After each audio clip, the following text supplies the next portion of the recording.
We're here with Jim Groom, who is one of my heroes and mentors around open learning, and part of open learning is a domain of one's own, which has helped me set up my classes using WordPress, and Jim and his crew have been remarkably helpful, and I know that he's going to have some exciting things to say. So tell us about the excitement of a domain of one's own for DML2014, Jim.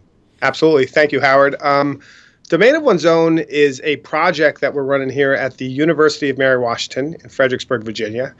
And the idea of the domain of one's own is actually, it's kind of an old idea. It's probably been around for about a decade. And I'm sure other people have had it. But in terms of Mary Washington's own evolution of thinking about the web as it relates to teaching and learning, domain of one's own is really about thinking, what would it mean to give faculty and students a space of their own, kind of playing on Virginia Woolf's A Room of One's Own, to kind of imagine and think and build their identity on the web. And so as an instructional technologist about 8 years ago when I came to Mary Washington, the first thing I got was a web hosting and a domain name.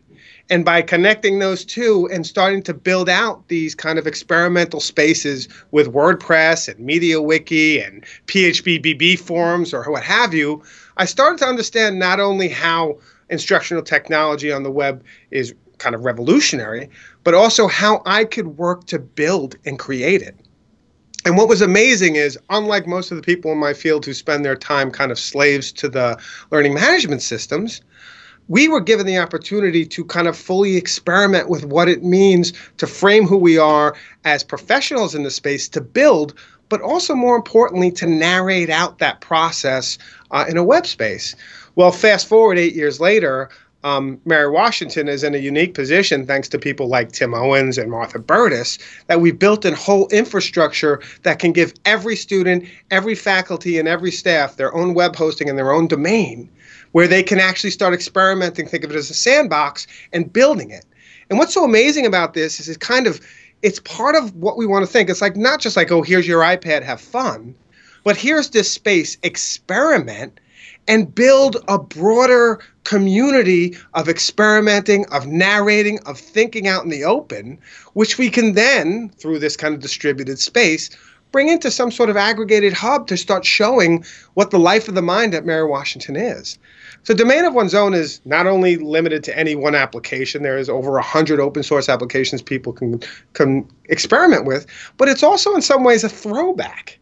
It's a throwback to something that's been around for a while, commodity hosting, but it's something that universities have never really caught up on. Think about it.